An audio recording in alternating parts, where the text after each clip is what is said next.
പുറപ്പാട് പുസ്തകം 14-ാം അധ്യായം അതിൻ്റെ 21-ാം വാക്യം. അങ്ങനെ വെള്ളം തമ്മിൽ വേർപിരിഞ്ഞു.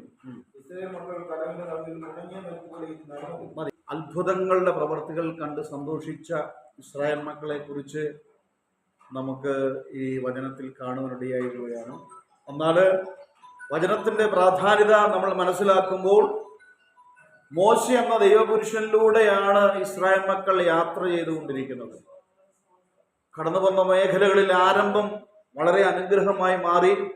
കാരണം കടിഞ്ഞൂൽ സംഹാരം കടന്നു വന്നപ്പോൾ 10 ബാധകളൊക്കെ മിസ്രൈമിലായിരുന്ന മണ്ഡലത്തിൽ വെളിപ്പെട്ടു വന്ന സമയത്ത് ആ ബാധകളൊന്നും തൻ്റെ കൂടാരത്തിന് നേരെ അടുക്കാതെ വണ്ണം ദൈവത്തിൻ്റെ കൃപയിൽ ഇസ്രായേൽ മക്കളെ പരിപാലിച്ച ദൈവത്തിൻ്റെ പരിപാലനമെല്ലാം അനുഭവിച്ച് കടന്നു പോകുന്ന മേഖലകളിൽ മിസ്രൈമിലെ ജനത്തിൻ്റെ ഇടയിൽ കടന്നു ചെന്ന് അവിടുന്ന് പൊന്നും വെള്ളിയും സകല നന്മകളെല്ലാം വാങ്ങി വാരിക്കൂട്ടി ആ ദൈവികമായിരിക്കുന്ന കൃപയോടുകൂടെ ദൈവം പറഞ്ഞ സമയത്ത് ആബീബ് മാസം 14-ാം തീയതി അർദ്ധരാത്രി 12 മണിക്ക് ഇസ്രായേൽ മക്കള് പാലും തേനും ഒഴുകുന്ന ദേശത്തേക്ക് ദൈവത്തെ ആരാധിക്കുവാൻ വേണ്ടി കടന്നു പോകുന്ന പ്രാരംഭഘട്ടങ്ങൾ വളരെ അനുഗ്രഹമായി.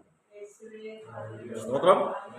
അപ്പൊ അനുഗ്രഹിക്കപ്പെട്ട യാത്ര പോകുന്ന വഴിയിൽ പകൽ മേഘസ്തംഭവും രാത്രി അഗ്നിതൂണുമായി അവരെ വഴി നടത്തി യാത്ര ചെയ്ത് ഇസ്രായേൽ മക്കൾ സന്തോഷത്തോടുകൂടെ യാത്ര ആരംഭിച്ചു. എന്നാൽ യാത്രയുടെ ആരംഭഘട്ടം മുൻപോട്ട് കടന്നു പോകുമ്പോൾ ചെങ്കടൽ എന്ന ഒരു മഹാപ്രതിസന്ധിയുടെ മധ്യത്തിൽ നിൽക്കുന്ന ഒരു അനുഭവം ഇസ്രായേൽ മക്കളുടെ ജീവിതത്തിൽ വളരെ വേദനാജനകമായി വെളിപ്പെടുവാനിടയായിരുന്നു. ഇസ്രായേൽ മക്കൾ പുറകോട്ട് തിരിഞ്ഞു നോക്കുമ്പോൾ ഫറവോനും സൈന്യവും പിന്തുടർന്ന് വരുന്നു. മുൻപോട്ട് പോകുവാൻ കഴിയില്ല. സ്റ്റക്കായി നിൽക്കുന്ന മണ്ഡലത്തിൽ ഒറ്റ വഴിയേ ഉള്ളൂ, മോശയോട് പിറുപിറുക്കുക എന്നൊരു അനുഭവത്തിലേക്ക് കടന്നു വന്നു. മോശയോട് പിറുപിറുക്കുവാനിടയായി തീർന്നു. എന്നാൽ ദൈവകൃപ പ്രാപിച്ച മോശയ്ക്ക് മനസ്സിലായി, വിളിച്ചവൻ വിശ്വസ്തനാണ്. പകൽ മേഘസ്തംഭവും രാത്രി അഗ്നിതൂണുമായി വഴി നടത്തുന്ന ഇസ്രായേലിന്റെ പരിപാലനത്തിന്റെ കീഴിലാണ് ഞങ്ങൾ ആയിരിക്കുന്നത്. അതിന്റെ മധ്യത്തിൽ ചെങ്കടലായിക്കോട്ടെ, ഏതെല്ലാം പ്രതിസന്ധികളും പ്രതിഭാസങ്ങളും മുൻനിരയിൽ നിൽക്കുമ്പോൾ അതിനെയെല്ലാം ഭേദിച്ച് അക്കരയ്ക്ക് പോകുവാൻ കഴിവുള്ള കരുത്തുള്ള നാഥന്റെ കൃപ കൂടെയുണ്ടെന്നുള്ള മനസ്സിലാക്കിയിട്ട് മോശ ഇങ്ങനെയാണ് ഇസ്രായേൽ മക്കളോട് പറഞ്ഞ്, ഉറച്ചു നിൽപ്പീൻ, ദൈവം ചെയ്യുന്ന അത്ഭുതങ്ങൾ നിങ്ങളുടെ കണ്ണാലെ കാണുമെന്ന് പറയുവാനിടയായിട്ട് ദൈവം പറയുകയാണ്. മോശെ കടന്മേൽ കൈനീട്ടി മോശയോട് ദൈവം പറയുകയാണ്, മോശെ നിന്റെ കരത്തിൽ ഇരിക്കുന്നത് എന്താണ്? ആ വടി ആ ചെങ്കടലിന് നേരെ ഒന്ന് നീട്ടാൻ പറയുവാനിടയായിട്ട് ദൈവം പറഞ്ഞതുപോലെ ചെയ്തപ്പോൾ അത്ഭുതങ്ങൾ സംഭവിച്ചു. അപ്പൊ ദൈവം നമ്മളെ കുറിച്ച് ആഗ്രഹിക്കുന്ന അളവിലേക്ക് ദൈവത്തിന് നമ്മളെ അനുഗ്രഹിക്കാൻ ആഗ്രഹമുണ്ട്. ദൈവത്തിന് നമ്മളെ ബ്ലെസ് ചെയ്യാനും ദൈവത്തിന്റെ പദ്ധതിയിലൂടെ നമ്മളെ നടത്തുവാൻ ദൈവത്തിന് പദ്ധതിയുണ്ട്. ഒരു കാര്യം, ദൈവം നമ്മളെ കുറിച്ച് ആഗ്രഹിക്കുന്നതിലൂടെ നമ്മൾ മുമ്പോട്ട് മൂവ് ചെയ്യുമ്പോഴാണ് ദൈവം അത്ഭുതങ്ങൾ ചെയ്യുന്നത്. മോശയുടെ കയ്യിൽ ആ വടിയുണ്ട്, വിശ്വാസമെല്ലാം ഉണ്ട്. എങ്കിലും ദൈവം ആഗ്രഹിക്കുന്ന എന്താ? ആ വടി ചെങ്കടലിന് നേരെ നീട്ടിയപ്പോഴാണ് അത്ഭുതം കണ്ടത്. അങ്ങനെയെങ്കിൽ എന്നെ കേൾക്കുന്ന പ്രിയ ദൈവമക്കളെ, ദൈവകൃപയിൽ നമ്മൾ ആയിരിക്കുമ്പോൾ, ദൈവത്തിന്റെ പദ്ധതി പ്രകാരം മൂവ് ചെയ്യുമ്പോൾ ദൈവം നമ്മൾ കുറിച്ച് ആഗ്രഹിക്കുന്നത് പോലെ സ്റ്റെപ്പ് വെക്കുമ്പോഴാണ് ദൈവത്തിന് അത്ഭുതങ്ങൾ പ്രവർത്തിക്കുവാൻ കഴിയത്തുള്ളൂ. ദൈവത്തിന്റെ മക്കളാണ്, ദൈവത്തിന്റെ ഹിതപ്രകാരമാണ്, ദൈവികമായിരിക്കുന്ന പദ്ധതികളും പ്ലാനുകളും എല്ലാം നമ്മുടെ ജീവിതത്തിൽ ഉണ്ടെങ്കിലും ദൈവം നമ്മളെ കുറിച്ച് ആഗ്രഹിക്കുന്നത് പോലെ നമ്മൾ സ്റ്റെപ്പ് വെക്കുമ്പോൾ മാത്രമേ ദൈവത്തിന് അത്ഭുതം പ്രവർത്തിക്കാൻ കഴിയത്തുള്ളൂ. മോശ ചെങ്കടലിന് നേരെ ആ വടി നീട്ടിയില്ലെങ്കിൽ ദൈവത്തിന് അത്ഭുതം പ്രവർത്തിക്കാൻ കഴിയത്തില്ല. മോശ എന്ന ദൈവപുരുഷന്റെ കയ്യിൽ വടിയുണ്ട്. ആ വടി ചെങ്കടലിന് നേരെ നീട്ടിയെങ്കിൽ മാത്രമേ സ്വർഗത്തിലെ ദൈവത്തിന് അത്ഭുതങ്ങൾ പ്രവർത്തിക്കുവാൻ കഴിയത്തുള്ളൂ. അങ്ങനെയെങ്കിൽ ദൈവിക കൃപയും ദൈവിക സാന്നിധ്യവും ദൈവിക പദ്ധതിയും നമ്മുടെ ജീവിതത്തിലുണ്ടെങ്കിൽ ദൈവത്തിന്റെ ഹൃദയപ്രകാരം ദൈവത്തിന്റെ പദ്ധതിയിൽ നമ്മൾ സ്റ്റെപ്പ് വെക്കുമെങ്കിൽ മാത്രമേ ദൈവത്തിന് നമ്മളെ കുറിച്ച് ഒരു അത്ഭുതമാക്കി മാറ്റുവാൻ കഴിയത്തുള്ളൂ.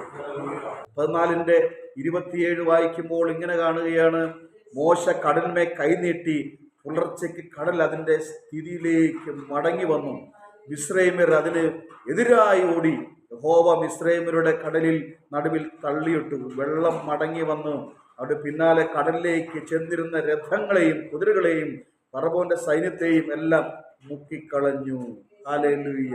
ആ ചെങ്കടലിന് നടുവിൽ ഉണങ്ങിയ നിലമായി മാറുവാനിടയായിത്തീർന്നു.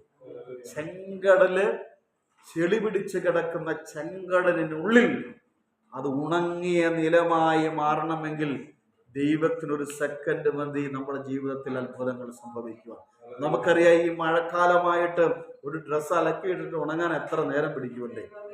അങ്ങനെയുള്ള സാഹചര്യത്തിൽ ഹല്ലേലൂയ, ചെങ്കടലിൽ കരകവിഞ്ഞൊഴുകുന്ന ചെങ്കടലിൽ ചെളി നിറഞ്ഞിരിക്കുന്ന എക്കൽമണ്ണ നിറഞ്ഞിരിക്കുന്ന ചെങ്കടലിന്റെ ഉൾത്തട്ടിൽ കിഴക്കൻ കാറ്റാഞ്ഞടിച്ചപ്പോൾ ആ ചെങ്കടൽ രണ്ടായി വിഭജിച്ചുകൊണ്ട് നടുവിലൂടെ ഇസ്രായേൽ മക്കൾ പ്രയാണം ചെയ്യുമ്പോൾ ആ പ്രയാണം ചെയ്യുന്ന പാത എങ്ങനെയായിരുന്നു? ഉണങ്ങിയ നിലമായി മാറുവാനിടയായി തീർന്നു. ഹല്ലേലൂയ. ചെങ്കടൽ ചെങ്കൽ പാതയാക്കി ഒരുക്കിയ ദൈവത്തിന്റെ വിശ്വസ്തത എത്ര വലുതാണ്! ഹല്ലേലൂയ. ആ ദൈവം ഇന്നും എന്നേക്കും വഴി നടത്തുവാൻ ശക്തനായിരിക്കും ദൈവമാണ്. ദൈവത്തിൽ പൂർണ്ണമായി വിശ്വസിച്ചുകൊണ്ട് ദൈവത്തിന്റെ പദ്ധതി പ്രകാരം നമ്മൾ മുൻപോട്ട് യാത്ര ചെയ്യുമ്പോൾ അത്ഭുതങ്ങൾ ഒരു സെക്കൻഡിൽ ചെങ്കടലിനെ ഉണങ്ങിയ നിലമാക്കി മാറ്റിയെങ്കിൽ നമ്മുടെ ജീവിതത്തിൽ അനുഭവിക്കുന്ന പ്രതിസന്ധികളുടെ മധ്യത്തിൽ ഒരു നിമിഷം കൊണ്ട് സ്വർഗത്തിലെ ദൈവത്തിന് നമ്മുടെ ജീവിതത്തിൽ അത്ഭുതം ചെയ്യുവാൻ കഴിയും. ദൈവം നമ്മളെ കുറിച്ച് ആഗ്രഹിക്കുന്ന അളവിലേക്ക് എത്തിച്ചേരുന്നുവെങ്കിൽ മാത്രമേ ദൈവത്തിന് നമ്മളുടെ ജീവിതത്തിൽ അത്ഭുതങ്ങൾ ചെയ്യുവാൻ കഴിയത്തുള്ളൂ. ഹല്ലേലൂയ.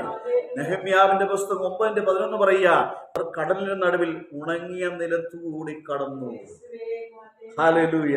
അവരെ പിന്തുടർന്നവരെ നീ ഒരു കല്ലുപോലെ ആഴത്തിൽ എറിഞ്ഞു കളഞ്ഞു. ഹല്ലേലൂയ. അപ്പൊ ശത്രുവിന്റെ മേൽ ദൈവത്തിന്റെ പ്രവൃത്തി എത്ര അത്ഭുതമായി മാറുകയാണ്. ഹല്ലേലൂയ. ഇങ്ങനെ പറയുകയാണ്, പിന്തുടർന്ന ഉണങ്ങിയ നിലത്തുകൂടി കടന്നു. അവരെ പിന്തുടർന്നവരെ നീ ഒരു കല്ലുപോലെ ആഴത്തിൽ എറിഞ്ഞു കളഞ്ഞു. ഹല്ലേലൂയ.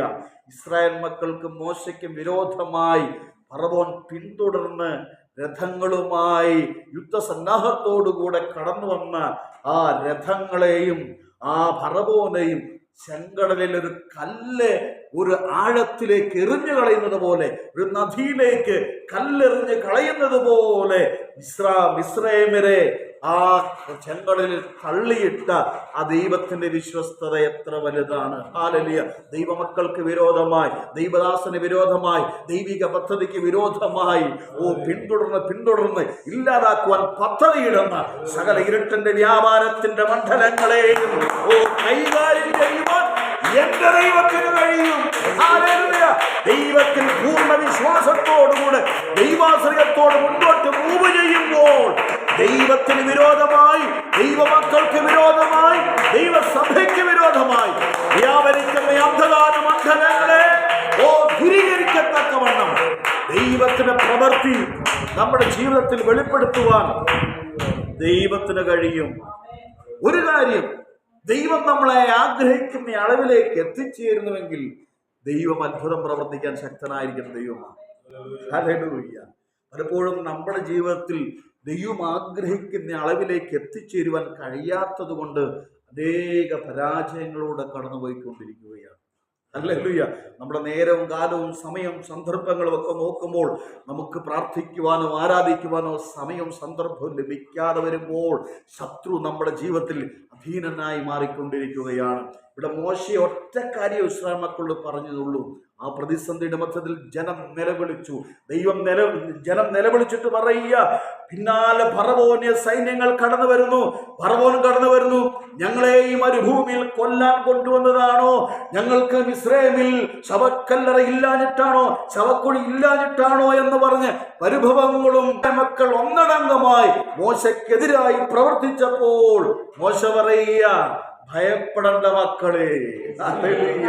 പിന്നാലെ കടന്നു വരുന്ന ഇസ്രായേൽ സൈന്യത്തെയും ഫറവോനെയും കണ്ടുകൊണ്ട് മോശ ആത്മാവിൽ വിളിച്ചു പറയുക, ഭയപ്പെടരുത്. നമ്മളെ വിളിച്ചത് ആരാ? 10 ബാധകൾ നടന്നപ്പോൾ നമ്മുടെ ഭവനത്തിൽ ഏതെങ്കിലും ഒരു ബാധ കടന്നു വന്നോ? ഇല്ല. ഹല്ലേലൂയ. സകല നന്മയോടും കൂടെ നമ്മളെ പറഞ്ഞയച്ച ദൈവം വഴിയിൽ ഇട്ടിട്ട് പോകുന്ന ദൈവമല്ല. അന്ത്യത്തോളം വഴി നടത്തുവാൻ ശക്തിയുള്ള ദൈവത്തെയാണ് നമ്മൾ സേവിച്ചിരിക്കുന്നത്. ഇന്ന് കണ്ട മിസ്രൈമിനെ നീ ഒരു നാളും കാണത്തില്ല. ഭയപ്പെടേണ്ട, ഉറച്ചു നിൽപ്പീൻ. ഇന്ന് കണ്ട മിസ്രൈമിനെ നീ ഒരു നാളും കാണത്തില്ല. ഹല്ലേലൂയ. അവിടെ അത്ഭുതം സംഭവിച്ചു? ഇല്ല.